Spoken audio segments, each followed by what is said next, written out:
What's up, everybody? Welcome back to my Twisted Life of Poetry. I'm Poetry. You are here for another recap and review of The Real Housewives of Potomac, Season 3, Episode 13, I believe. Turmoil in Paris. I don't know the name of it. Y'all, I watched this episode while I was driving, doing something that I'm not supposed to do. You know how people got them TVs and DVDs set up in their car and everything, and you can watch while you're on the road, but that's supposed to be for the kids. Yeah, I did that crap. So I watched this with no notes. So this is not going to be a full recap because I don't have any notes to guide me through the actual movement of the episode. So I'm probably just going to touch on a lot of things what people said, and I might actually get it right. So we start off where we ended up last week with Giselle and Karen in the lobby going at it.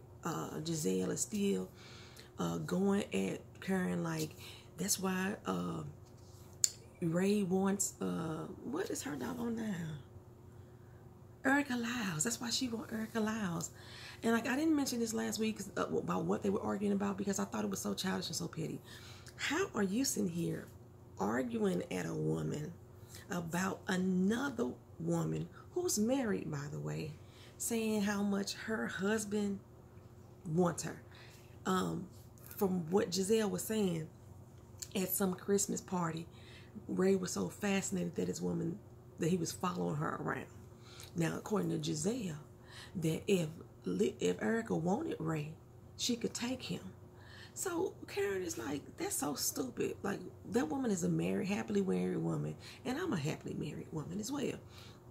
So, the way Giselle was like going at it was like, well, that's why Ray wants Erica. That's why Ray wants Erica. How fucking childish is this whole banter? So Monique and Candace was coming in trying to get Karen to exit the building because they making a fucking spectacle out of themselves. Embarrassing, as Candace say, y'all embarrassing us in front of the good white folk. So they arguing about that. I think Karen yelled back to Giselle, my skin is really dry. Karen yelled back to Giselle, I hope that Erica sues you for defaming her name. You know what I'm saying? I don't know anything about legalities or things like that, but I just think the whole argument itself was stupid. She acted as if she the one that Ray want her. Like, he already told you was an old hag. Ray already told you that. That's why you don't like Ray, because he told you that your beauty ain't gonna last forever. That's the only reason why she don't like that. I'm gonna tell you the truth. Shame the devil. So they all go up and get into the vehicle, and they like, what in the heck was going on there? You know, Sharice was like, I don't know what just happened. I'm gonna call her Sharice during this episode just because I feel like it right now. She said, I don't know what would happen. So back inside, Robin finally comes down. Go ahead and play this up for the camera, because you knew the cameras were gonna be there, so y'all gonna play this up like y'all really didn't set this shit up. She was like, well, where's everybody at? Giselle fixed her motherfucking lying ass lips to say that they left her. They didn't want to wait. That is not what the hell happened. They said, where's she at? Where Robin at? Okay, we all gonna wait. We all gonna wait.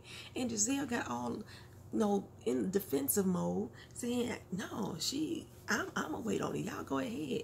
She's just gonna be a few more minutes. La, la, la, la, la. Or she needs some time this morning. She just needed some time. Now Giselle act like she didn't even know what was wrong with Robin. Oh, Robin was just so tired. She was jet lagged. She was moving slow. That's the excuse that Robin is giving. But she straight up tell her, yeah, they didn't want to wait for you. And Robin is like, damn, I thought we were supposed to be bonding, this and other.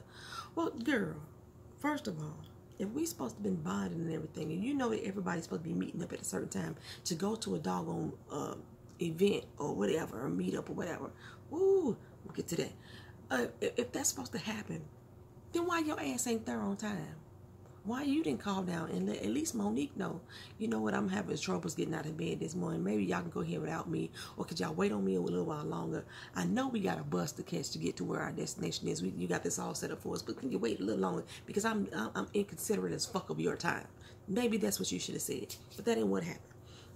So they get into the car, and they heading over to, it's like an hour bus ride over to this oil distillery. They get to learn how to make the perfumes. It's kind of almost similar to the way that they make wine. stepping on the oil and crushing it and all mix it all up in the thing. They had this little scepter that they was pulling out of the barrel for the oils. It was very, very similar to how wine is made.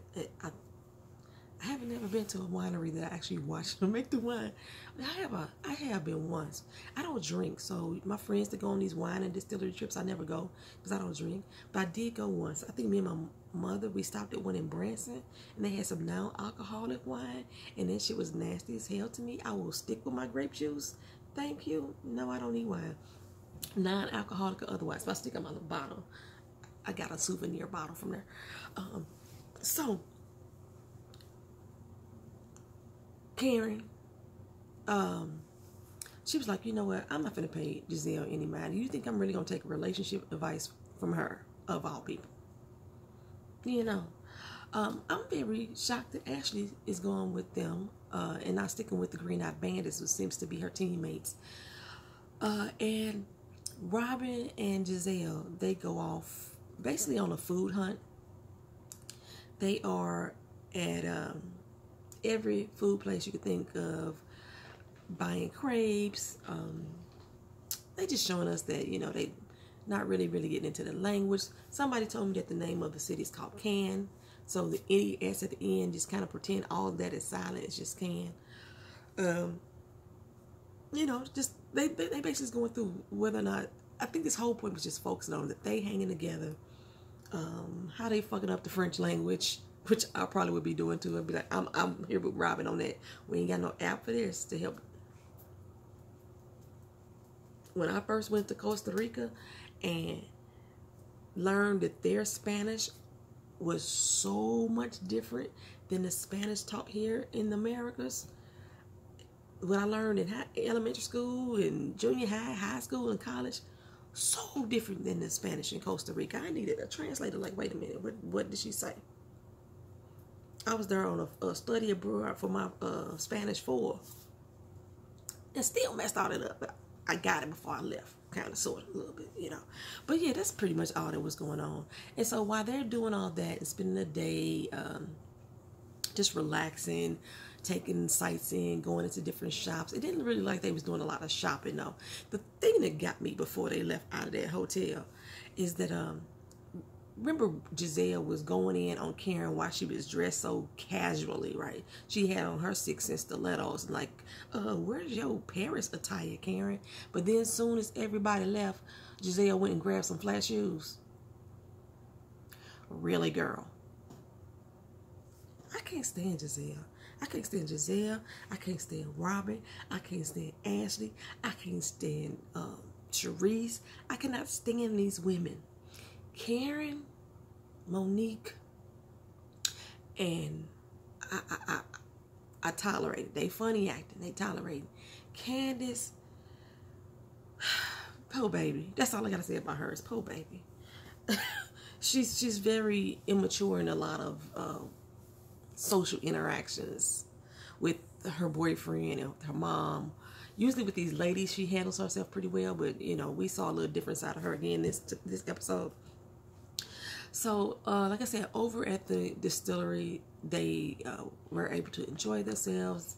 And as Monique said, you know, considering that Giselle has a makeup line, you would think she would be interested in other aspects of, you know, the business. You know, okay, I went to Target. Beautiful Soul Speaks told me that Giselle's products were sold in Target. I went to Target, couldn't find it. So I went to another one that wasn't so close to the hood, couldn't find it. Then I went to the one over by Keena's job, and we finally saw, you know, Every Hue Beauty. They carry 2 different shades of foundation in that Target. The display was about as big as my head, as wide as my shoulders. That was the entire display. But out here, I thought a Beautiful Soul told me that at least in Atlanta, they have a very big display of her products in the Targets around her. Here, I only seen them 2. They even had some samples set out one day. I have never seen them set out samples of makeup in Target. but they had a few lines, about 5 different lines. Some kind of what I would consider unknown brands. They had them set out on the counters where you could test them out. Keena's my makeup guru. She put the foundations on her hands or on her, I think she put them on her hands or inside her wrist. I forgot where she tests herself in it. And it gave absolutely like no coverage. She had to keep doing it, and then she said she didn't like the feeling. Keena didn't like it. I'm just gonna say Keena didn't like it. So she was like no to these 2 brands. Matter of fact, all 5 of the brands that was there she didn't like. I can't even remember the name of the other 4.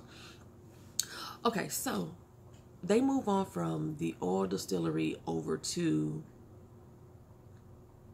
where? To the perfume place.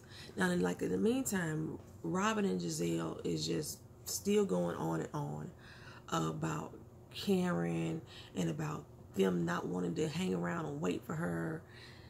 That's what she's going on about. And I'm like, I can't believe she's sitting there telling these lies. And like I said, I didn't take no notes, so I can't quote you on the exact lies, but y'all seen it. So they go over to the perfume place, and this lady was very, very accommodating. You know, she had a lot of different scents to let them test out. She showed them how she can make a small bottle right there on the spot. Now, Giselle and Robin actually met up with them there. Giselle said that she thought that those were options. Now, she know damn well that Monique didn't give her no damn option. She said she wanted them to both attend, both of those. But she said those were options, so that's why they were going to that one. So they met up there at that space. And all the while, she throwing shade at Karen.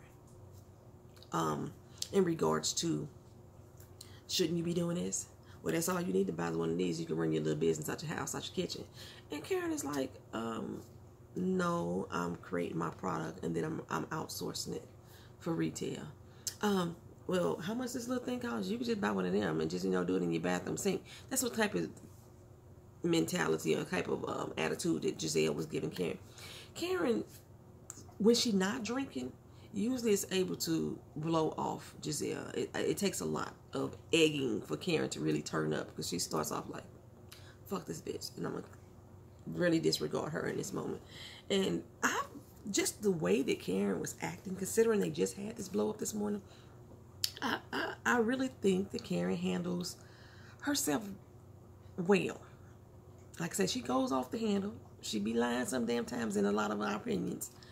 But I think she handles herself well as far as trying to be more cordial and mature in the situation, even when you know somebody is like at you. I wasn't sure why she asked for the lady to allow her and Sharice to go into the back. I thought maybe she would have suggested Monique, so maybe there was a reason why Sharice wanted to go into the back too. And the lady was like, yeah, I'll take you back. She took her to the workshop and seen where all the magic happens. I thought that was pretty cool on both ends, the oil distillery and the perfume lady. In Games, I think that's what it was called. I could be wrong about where they were located. So from there, I don't know what happened. I think while they were in, I missed the point. While they were in the oil shop, Monique said the same thing I said about Ashley. Like, I'm surprised you're here. She's like, what you mean? She said, I go where I want to go. She's like, well, you know, they didn't invite you. She's like, yeah, they invited me. So they invited Ashley to go with them. So that already proved right there that this wasn't no, Robert overslept, so we just going to, yeah, they had planned that shit for the all day already. So, and they invited Ashley according to her, unless she lying. It's a very good possibility. But Monique like said, yeah, I was just wondering, you going to try to be a spy for them or what? You know, you over here trying to get all the info and run tell that? And Ashley's like, I don't need to be a spy. Yeah, girl, you are. Spectre gadget ass coming through, motherfucker. So, like I said, I don't know where they went after that. I think it was to have some type of lunch or what have you. And Monique was like, okay, let's do this right, y'all. We completely embarrassed ourselves the other damn night. So can we have a good fucking day today? Enjoy this fucking meal. Let's do that, right? And I don't know what it was that I can't remember, because like I said, I was watching this as I was driving I'm not going to tell you where I was driving. I was watching this as I was driving, which I shouldn't be doing. So I wasn't paying attention to the screen as much. But they at this dinner, they go on to, Robin brings up that she was very, no, this wasn't even at the dinner. This is when they met up at the perfume place, that she brought up the fact that they decided to leave her and they didn't want to wait on her and they were supposed to be bonded. And everybody's like, hold up. No, that's not what happened. We said that we were going to wait and Giselle told us not to do it. And Giselle was like, that is not what I said. Everybody, you got one person against all these people that said, no, bitch, that's what you said. And in the confessionals, Giselle gonna say, well, maybe I did mix up a few. No, bitch, you lied flat out. That's what happened. And Robin, your friend, didn't address that shit that you fucking lied on them because she's feeling all salty in some kind of way about it. But when the truth comes out, you gonna let that shit slide on your girl in. I can't stand them too. Oh, I can't stand them too. So, like I said, okay, we having this dinner now. We had another nice little restaurant. And a lot of stuff get brought up. And I can't remember what a lot of that stuff was. They go on to Karen about her being real defensive when Giselle asked her about her product. And like I said, when I first heard it, I did not automatically assume that Giselle was being facetious as she normally can be. A lot of other reviewers thought so, and then like when you think about who Giselle is as a person, it makes sense that yes, she was being shady. It's just that I didn't take it that way initially. I'm so sick of these bitches apologizing to Giselle and she doesn't apologize herself. That's what I'm so sick of. So Karen goes on to say, you know what? Because she was getting, upset about them questioning her about the business. I don't have to tell you anything about it. I said it's good. You're not part of my business. You're not on my board, so I don't need to share detailed information. But they feel like she should. Well, that's all we did was ask you a question. Da, da, da, da, da, da, da. So Karen basically apologized to Giselle. She said, you know what? I'm going through a lot of shit right now.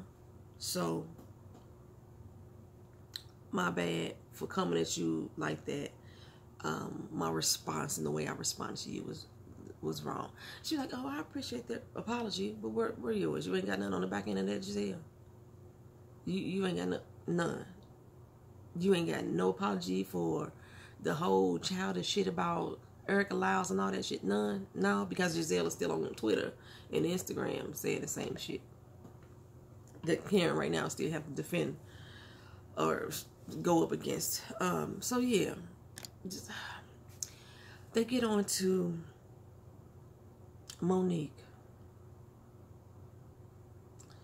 Oh my goodness. I need to pause for a second.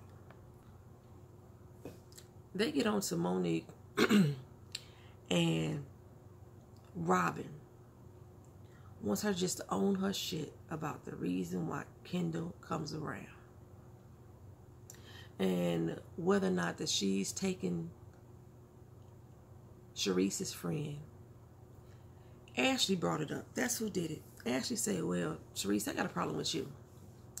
You acting all buddy up here with Monique smiling and chucking up in her face. And you were saying some really mean shit about her. Now, as far as the cameras showed us, she wasn't saying anything mean about her. She just said that she was looking at her a little differently and that she would talk to her when she was ready to talk to her about the situation. I said, from what the camera showed us, she wasn't having any deep conversations with them. Even though Robin sat down to have a talk with her about it and she expressed how she felt about Monique, the way that Sharice responded to me was like, I'm not going to divulge any information to you hoes. I'm going to let y'all talk. And I'm going to say, I got my eye on it just to shut y'all the fuck up to pacify you. But I didn't see, from my point of view, that Sharice was not objecting to what they were saying or necessarily agreeing to what they were saying. What I saw was that she said, okay, bitch, I'm going to let y'all talk and I'm going to do my own thing when it's in my own time when I'm ready to talk to her. I may be feeling some kind of way, but I'm not going to feed into it. That's what I got from the situation. So, yeah, they really digged into that. And they made Monique say, oh, damn, Sharice, we done had a full-on conversation about this. This is the first time I ever heard you think I was taking your friends. That's kind of the conversation that y'all were having, but y'all didn't really get to it because you broke down into the whole thing about her hanging with Giselle and Robin. But the fact that this is coming from Giselle and Robin, Monique, I don't even know why you taking it with a grain of salt. I wouldn't even take it with a grain of salt. And Ashley,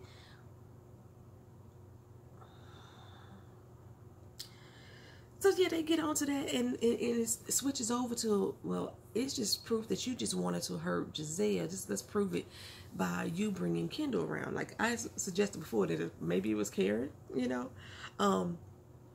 because when last season, in the season finale, Sherman was introduced as Giselle's boyfriend, and everybody that knows Sherman looked up like, oh, really? Okay. So that's when all that happened last season. And so Monique met Kendall through Sharice afterwards. And first Monique was like, no, I'm cool with her. I just didn't bring her around just out of respect for you. And she's like, when you invited her to your event, you said you weren't coming to my event, so I can invite her there.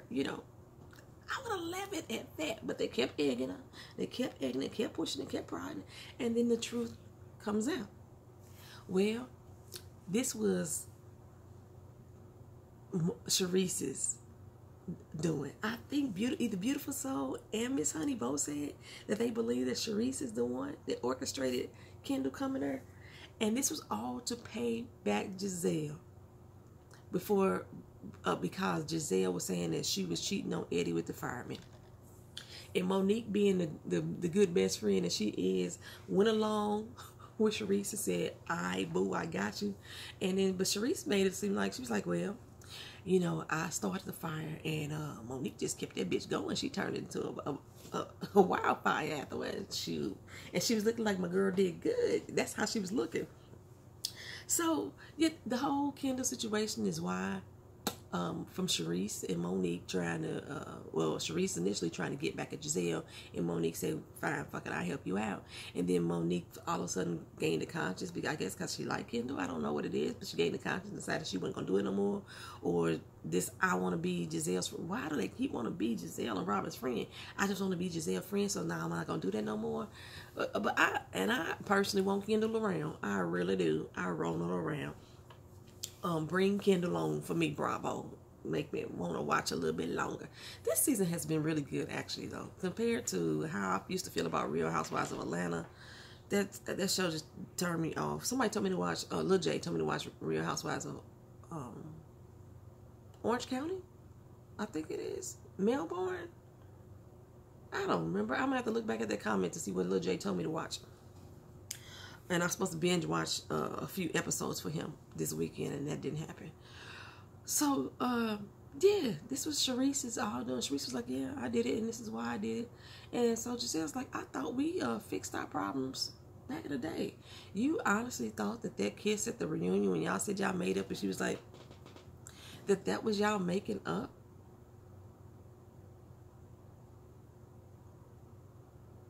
I mean, she set the wheels in motion then. And Bravo just kept the wheels turning. Like, come on now. All right. Hey. So she didn't go to Bravo and say, hey, don't do that no more. Stop that, stop that, stop that, stop that.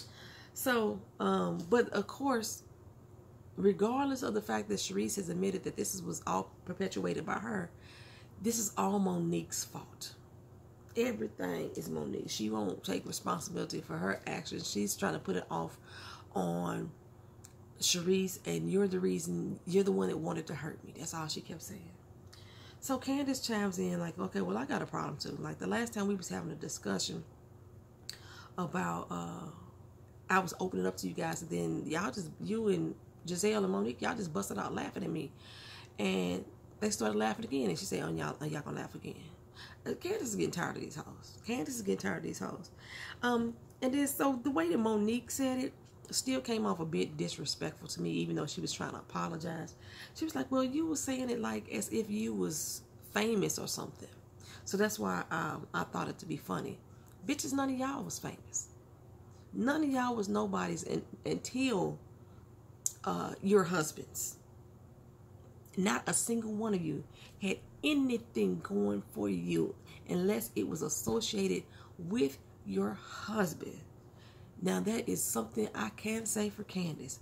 We may not know exactly what the fuck her title really is, but at least she did something outside of Chris before Chris came along. And I actually understood what she said, because, like, even though she's not famous as you guys have been, according to you in your own damn minds, and I guess because of this show, Chris still feeling some kind of way. He's that husband or the boyfriend sitting in the pocket and waiting while she got the cameras flashing in her face, and she like, hold my purse, you know, type of situation. Yeah, he would feel some kind of way about that. So I totally understand what she was getting at. A lot of people I was looking at didn't understand where she was coming from. Maybe because they just don't like Candace, but they didn't understand it. They thought that, again, she was just being immature in this situation, or just wanting to fit in, or try to make herself bigger than she is. And later on in the show, Karen and Sharice told her something similar to that. But I didn't take it like that. I really understood what she was getting at. Like, I'm in this limelight forever, how big the limelight is. No, they showed her how she's working with the Obama campaign, this, that, and other. That's not really what I'm talking about. Just the fact that she's in this spotlight now. Cameras flashing on her, even when she won her title. Cameras flashing on her, what have you. And Chris being somebody coming from basically the hood, you know, the snatched him up a goodie, so to speak, or whatever. You know, somebody that's done something in her life. I could see him being intimidated by that. We got brothers out here on the damn street right now just because this motherfucker work at McDonald's and his girl got a desk job at, you know, at some corporate office and law firm and shit. He's intimidated by that because she make one extra figure a month on her paycheck than he don't. So I could clearly see Candace, even if it ain't about the cameras clicking, the fact that she got a mama that's take care of her, that she's, you know, a princess as far as like money is concerned. She ain't got no worries in that. I could see Chris being a little intimidated by that as well, coming from the environment that he came from. So I totally got what she was talking about. But yeah, so Monique offered up a little half-assed apology, in my opinion. But Candace accepted her apology. But Giselle, crickets, baby. Motherfucking crickets. Because she was really laughing at her, in addition to Ashley. Ashley said in the confessionals, like, come on, girl. You up here talking about your boyfriend calling you a princess because you asked him to hold your purse. Like, and that's what you mad about. Y'all so fucking surface. Y'all so fucking surface. They get on my nerves. Oh, they get on my nerves. I just do not understand what Ashley's issue is. Why is she so pressed with Karen? She tried to explain it herself, and it didn't make no sense. You too fucking involved in Karen and her business. Her whole demeanor tells me there is something else going on there. Her entire demeanor, the way she talks, every time she talks, she sit back like this. Like, you was a fucking liar. You know, that's exactly how she talks. She's like,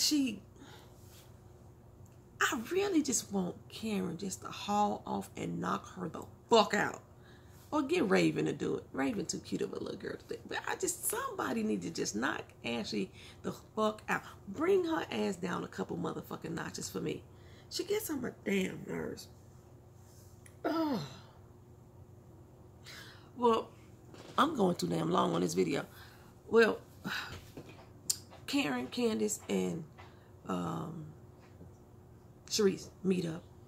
And, you know, she wants Karen to be sort of like a mentor to her, you know, which I can get that. And they basically told her, like I said, you talk about yourself too damn much. You talk about it in a way that makes you think like you got something really going on, that you better than this, that, and the third. The same shit that they were saying about Monique. That's pretty much what they're saying about Candace. I don't see that really. I don't gather that. I just think I think she is on this bouginess that she really ain't about, because, you know, but Other than that, I really didn't see that. Monique meet up with Giselle. Again, this was all about Giselle saying, Monique, yeah, you don't own up to your own shit, and you come for me, you know, I got your ass. If you can't handle your shit when you come for me, you shouldn't come in the beginning, pretty much, because I'm going to fuck you up. That's basically what Giselle told her. And I think that's all I can remember about this damn episode. Maybe it's because the time running out. Y'all tell me what else happened in the comment section, because I think I'm going to forget. It's already a 30-minute video for the Real Housewives of Potomac. I usually do 20 minutes for them. So y'all let me know what I missed down in the comment sections, if you will, please, so we can discuss it. Thank y'all for being patient for this video. Power is going to come later on Monday, later Tuesday afternoon. It's still within my 48 hours of actually watching the show. I got a lot going on. Y'all will see when I do that Travel and Talk Tuesday. So thank y'all for being here. Like, comment, and subscribe to the channel if you feel so inclined to do so. I appreciate you. Peace.